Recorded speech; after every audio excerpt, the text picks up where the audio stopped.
Hey, what's up, everybody? It's BDL44 coming at you with another video early in the morning. Just got to seeing some quotes that were taken. I'm not sure how authentic they were in regards to Montrezl Harrell.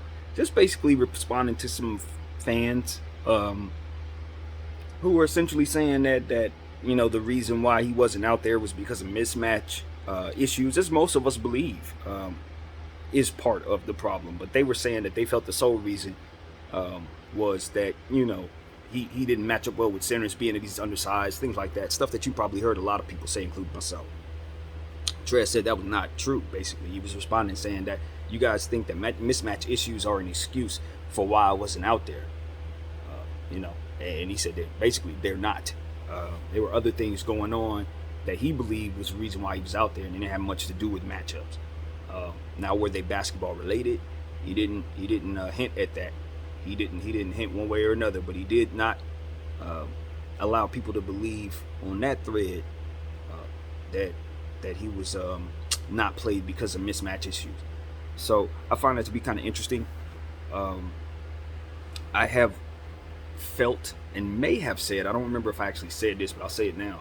I felt like Frank Vogel's greatest failure as a Laker coach was how he handled Montrezl Harrell. It was not as bad. I'm going to say this, and I'm not sure, but I don't believe it was as bad as D'Angelo Russell's situation with Byron Scott, because that felt like Byron Scott was really trying to really stick it to that kid, to be honest, from where I was sitting. But at the same time, I felt like it had something going on because Trez, too talented of a player, as we all know, having come off a Six-Man of the Year trophy. He's not a role player in this league. He's a guy who you could start, and he's a guy who come off your bench, give you a hell of a lot. And I don't think that has changed at all. And I expect him to get back to his winning ways. I'm gonna be very comfortable drafting him in fantasy basketball next season, depending on where he is. Because if he has a real opportunity, he's going right back to 20 and 10 just about every night. I felt like the system that we were in didn't complement him as well as we thought, but we were still a hell of a basketball team in the first half of the season when he was starting, and everybody was healthy. We were still arguably the best basketball team in basketball, period, with Trez as our starting center. I could actually argue that we got a lot worse once we sat him. Even though we had mismatch issues, we didn't really start losing until those injuries hit. And around the same time those injuries hit, we started losing faith in Trez as a team. Coach did, that is.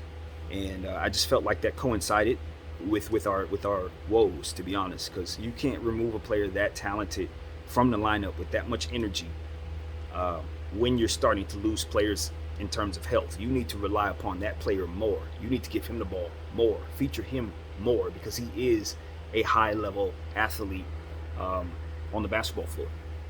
I thought we played him as if he wasn't, and I thought that was a huge mistake.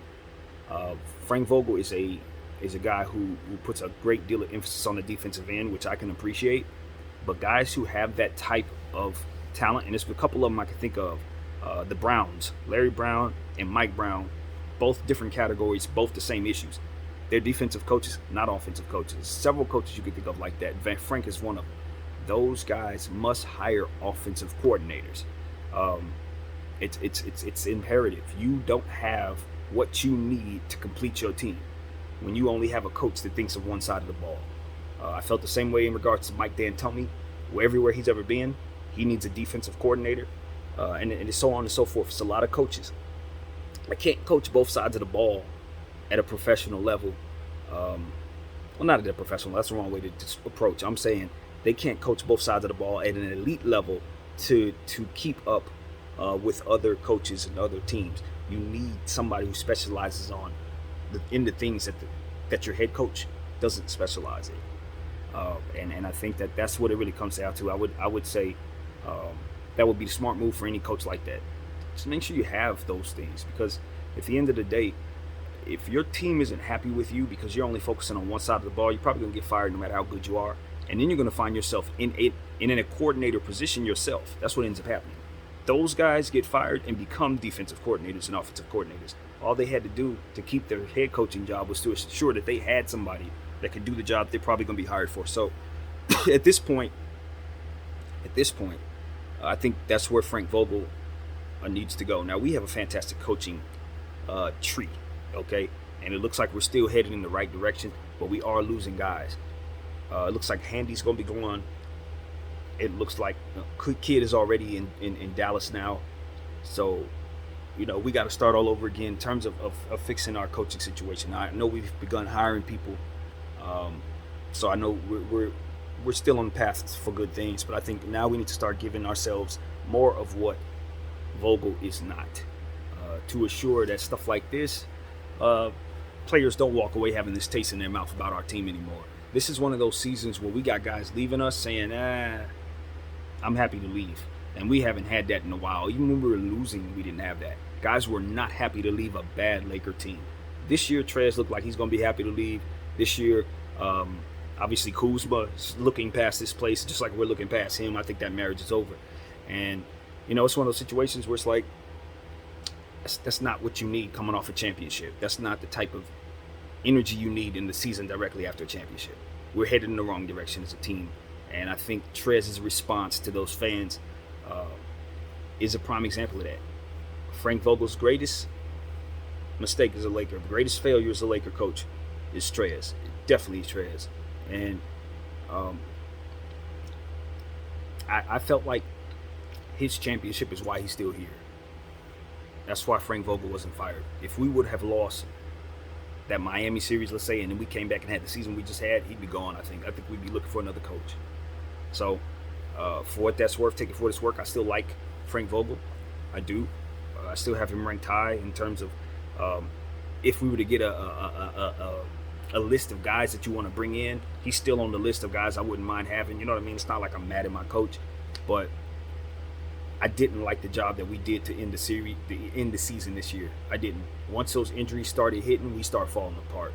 And I just felt like some of the other teams, especially the ones that are still alive, they were able to play through their injuries, look like a cohesive basketball team through their injuries. And I could argue we have more talent than them with their injuries and with our injuries. So that speaks to our coach, unfortunately. And we're going to have a better season this year if he wants to keep his job going forward, in my opinion. We can't be knocked off in the first round again. Injuries or no injuries with the Lakers, that can't happen. So that's how I'm taking it. That's how I feel, and we'll see if that translates at all.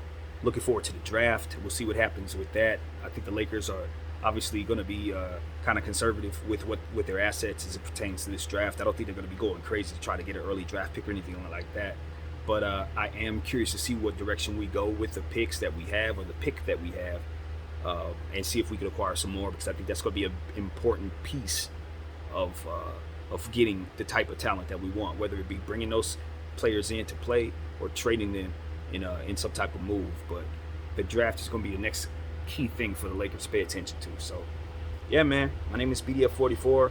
I'm going to get to starting my day. I thank you guys for watching. I'm out.